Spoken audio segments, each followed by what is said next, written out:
estamos recebendo aqui nos estúdios da Rádio CBN o delegado da Receita Federal, Edson Ishikawa, que vem falar sobre um assunto interessante e importante. A Receita Federal aqui do Mato Grosso do Sul registrou um aumento de 157% no número de autuações só em 2017.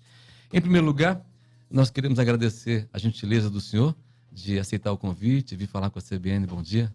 Bom dia, muito obrigado pela oportunidade. Oportunidade nossa também de poder compreender e entender um aumento tão significativo e importante como esse se deve a que tipo de ação inovadora, que trabalho foi esse que gerou um aumento tão significativo, Edson? Esse trabalho é fruto da atividade de fiscalização, aonde nós atuamos com os servidores das delegacias de Campo Grande e Dourados. Eles atuam em todo o Mato Grosso do Sul e o Centro-Oeste também. Nesse caso, os auditores colaboram para a atividade em grandes contribuintes também em outros estados, e os outros auditores colaboram também aqui no Mato Grosso do Sul. Esse aumento realmente reflete a força de trabalho que tem a Receita Federal no Mato Grosso do Sul. Quando a gente fala de um aumento de 157% no número de autuações, que autuações foram essas? Basicamente são os grandes contribuintes. O auto de infração, ela é uma peça onde nós relatamos o que nós entendemos. O contribuinte ele tem todo o direito de apresentar a sua impugnação. E aí, no caso, segue o trâmite. Ele vai para uma delegacia, chamada Delegacia de Julgamento, que é a primeira instância. Na segunda instância, ele vai para o CARF. E, mesmo assim, inconformado, ele poderá, então, recorrer à justiça. Só para contextualizar, a informação que nós temos é que esse 157% no número de 2016 para 2017 resultou no montante de 1 bilhão e 78 milhões de reais de autuações. É isso mesmo, doutor? Esse valor é super alto, né? Sim, o valor que é lavrado, temos que fazer diversas interpretações. Uma grande empresa, por exemplo, ela pode ter um auto excepcional. Ou então, não significa que ocorra, por exemplo, um aumento de sonegação.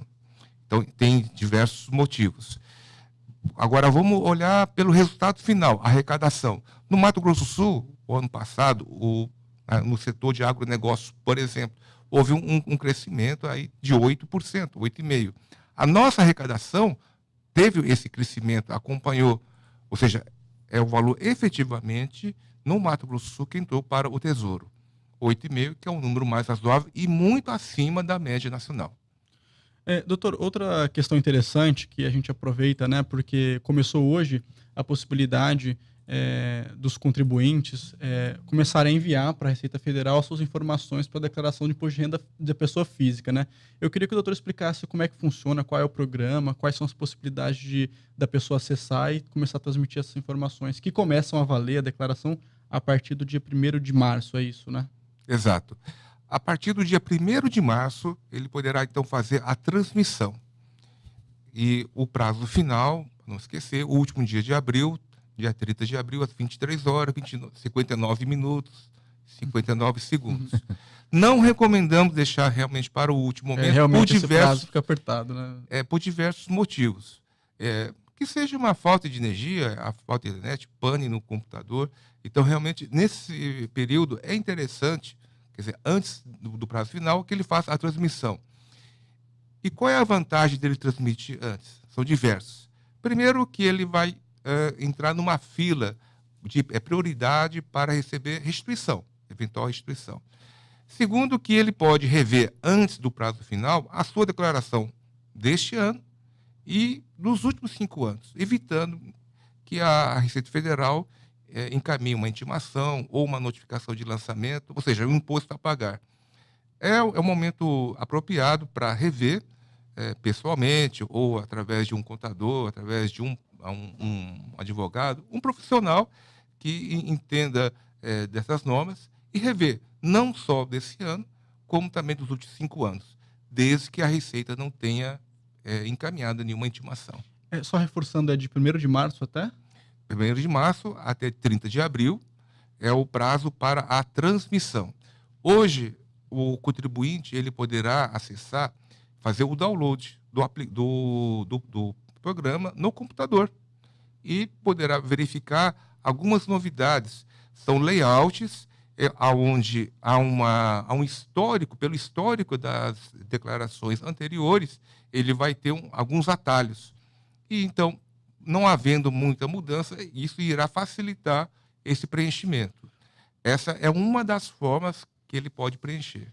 Parece que esse ano tem algumas novidades em relação aos campos que podem ser preenchidos, né? Que é em relação a pessoa ter que colocar... esse ano é um teste ainda, segundo a administração federal, né, da Receita, que a pessoa teria que colocar bens como inscrição de imóvel e também renovando o veículo. Isso também já vale para esse download que vai ser feito? Exato. Os campos estarão presentes. Para cada tipo de bem, irá abrir os campos corretamente. Ou seja, para um veículo vai abrir Renavan, para um bem imóvel, matrícula, IPTU. E esse ano ainda será opcional o preenchimento desses campos. Por que é importante que o contribuinte fique atento? Principalmente porque em 2019 esses campos serão obrigatórios. É um nível de informação que nós precisamos, porque a administração tributária no país, ela não é só a Receita Federal, abrange os estados e municípios. E temos também previsão na Constituição em que as administrações tributárias elas precisam e devem trabalhar de forma conjunta para que os dados sejam coerentes, não só na esfera municipal, estadual e também da federal. O quanto, Edson, delegado, a tecnologia tem contribuído para o trabalho da Receita Federal? É um fator excepcional. Hoje nós estamos falando sobre imposto de renda, mas a nossa rotina ela tem mudado de uma forma extraordinária em relação aos avanços de tecnologia. Por exemplo, aquela imagem antiga de serviço público com processos, mesa cheia de processos, ela já acabou na Receita há um certo tempo. Todos os processos são eletrônicos. O senhor está há quanto tempo na Receita Federal do Brasil? Eu entrei em 99 em Ponta Porã, fui inspetor substituto. De lá para cá, o que é que o senhor observou de mudanças nessa questão? Vamos dizer assim, que eu não gosto de lembrar muito do passado, dos procedimentos passados, e também por um fator econômico.